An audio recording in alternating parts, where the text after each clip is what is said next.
You know that point in packing for a big move where you're just kind of like, how do I own so much stuff? And like all your cabinets and drawers are just regurgitating onto the floor. The only place I could film today was actually my dining room table. Necessity is the mother of all invention. Actually, that doesn't look horrible. I mean, I can't scoot back anymore because if I do, I'm gonna fall off the table, but yeah, we can make that work. Hi, for all my subscribers, all 10 of you, thank you for watching and making me feel like I am talking to strangers on the internet as opposed to just myself on the internet.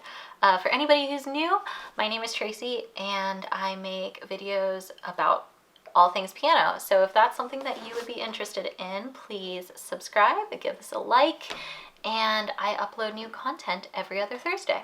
As you can probably tell from the title of this video, we are talking about music placement exams today. For those of you who don't know, music placement exams are for when you switch to a new degree, so undergrad going to master's, master's going to doctorate, etc. And they test you on your knowledge of aural skills, theory, music history, basically everything you've learned up until that point in order to determine whether or not you test out of further survey courses. These courses are usually just general surveys of the entire subject. So you do want to score well, especially as a graduate student, whether that's like master's, doctorate, performance diploma, artist diploma, basically all of those fancy letters that you can put at the end of your email signature. Because if you test out, then you don't have to pay the thousands and thousands of dollars for a course that feels vaguely familiar, that you've already done before, that doesn't count towards your degree. Nobody likes standardized testing, and the only thing worse than standardized testing are tests that aren't standardized. And I think that's what makes music placement exams so difficult to study for, because every school does it a little differently, and you never know what you're going to be asked.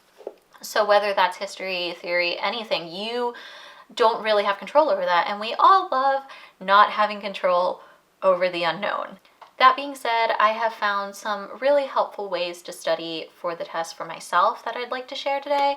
And this will be my third time taking such tests as I enter my doctorate years at USC, and I feel like that simultaneously makes me qualified to talk about my experience, but also like at the same time not qualified, because if I was really good at this, I feel like I wouldn't need to study the same thing every couple of years or so to get ready for one of these exams. Just as a disclaimer, this video kind of applies most towards the written portion of the exam, so that's mostly history with some theory, just because I feel like the application portions of these tests, those are so subjective to the individual musician. So how you study for those really depends on whether or not you have perfect pitch. It depends on how you imagine notes in your head. So for me as a pianist, I imagine them tactily. I imagine them in chord structures and how I would play it on the piano, and I'm sure that that would be so different for someone who is a voice major or someone who plays an orchestral instrument. So I don't feel like that is so much one size fits all, but people seem to forget to teach musicians how to study. And so the written portion tends to be most overwhelming for a lot of people that I talk to, just because it's a 600-page textbook that you need to know cold, because you don't know what people are going to ask you. Disclaimer number 2, I am by no means saying that this is the best way to study or the only way to study. This is just how I study. So take everything I say with a grain of salt, and if it inspires you to do something with your own study schedule, that's wonderful, that's the point. But if you watch this and you're like, that's really not for me, that's totally fine too. And with that being out of the way, let's get started with the actual video. My first tip sounds so obvious, but get a good general textbook for your history and theory. Don't go off of your own pre-existing notes from an old class you took as something other than a supplement. If you're anything like me, you'll have a solid week of really great detailed notes on Beethoven sonatas and then like a half page on all of the Second Viennese School because you never learned it properly in the first place. So use this time to brush up on things you may have glossed over in the past. I use these 2 textbooks and they've served me well, but any history of Western music will do. Your school's website will most likely give you a really great suggestion for texts as well. Also, this is a good time to remind ourselves that Western music is not all classical music or all music worth listening about. So, after studying for all these exams, pick up a book about American POC composers, female composers, or composers from other parts of the world we tend to forget about, like Latin America or indigenous peoples. Just because we're not tested on it doesn't mean we don't need to learn about it, and they inform a lot of the music we are tested on. Tip number 2 is that I like to constrain my studying from the textbook to within about a month. If I spend any longer on it, I tend to forget everything from prior to 1700. So I literally go through the textbook and divide it up so I know how many pages I have to get through per day. Otherwise, without specific goals, I kind of get overwhelmed and procrastinate even starting. Tip 3 is to be smart about using both old school handwriting and the technology available to you. There's a lot of scientific evidence to support that you remember things better when you physically write it down. So in general, my notes are handwritten, but I also use my laptop quite a bit to keep things organized. This is not a 2-party system. You don't have to choose entirely one or the other. I like to divide my notebook in half for history and theory by writing normally for one subject and flipping it upside down and starting from the back for the other. For theory, I use this handy little stamp to write in examples for specific concepts. I also change the notes on my own examples to reflect the concept that I'm studying, but not the specific chords or parts that the book shows, so that I can't just copy things down without understanding them and applying them myself. For history, I find that technology helps a lot when studying, even when I handwrite, because you can organize things alphabetically or chronologically, or Control F for specific words and topics. It's also easy to adjust notes as new information comes up without having to scratch things out or annotate. So I like to have 2 windows open on my computer as I study.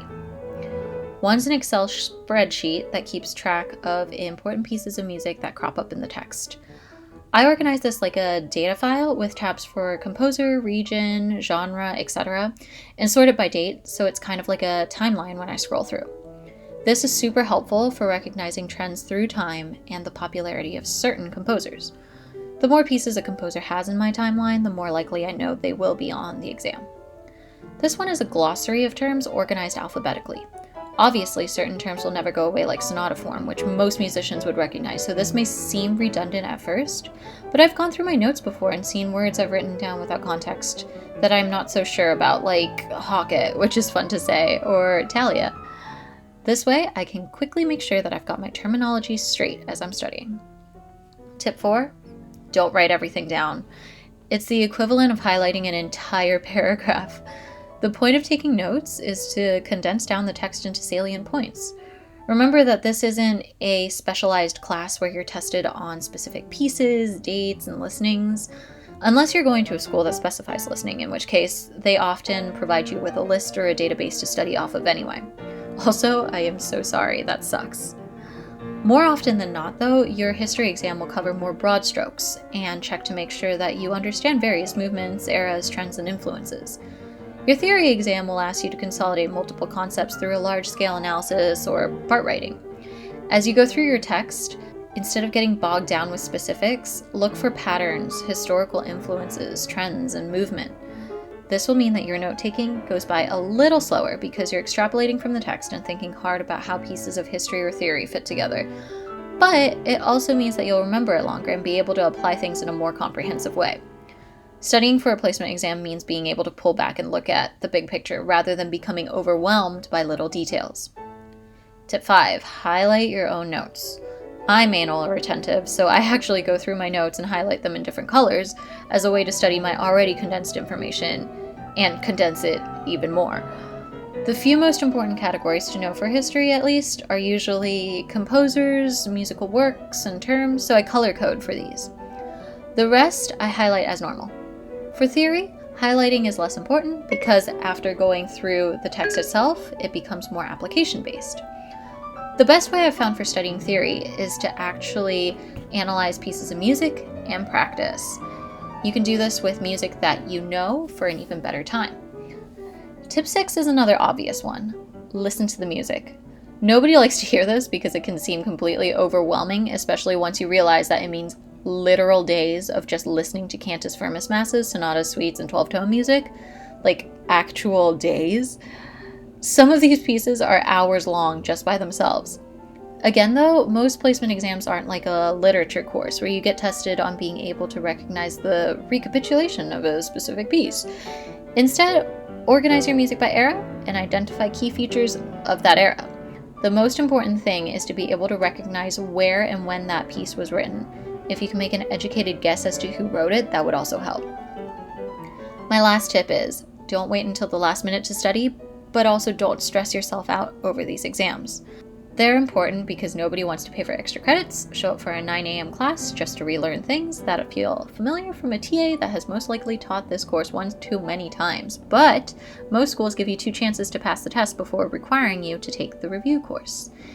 If you don't quite hit the mark the first time, you can study again, knowing the format of the test and what you lacked the first time, and make it happen. So that's it. Thanks for watching, and I hope this gave you some ideas for your own study. I'd love to hear about your favorite music study tips in the comment section down below. Good luck to everybody taking these tests in the next month or two, and I'll see you for a new video soon.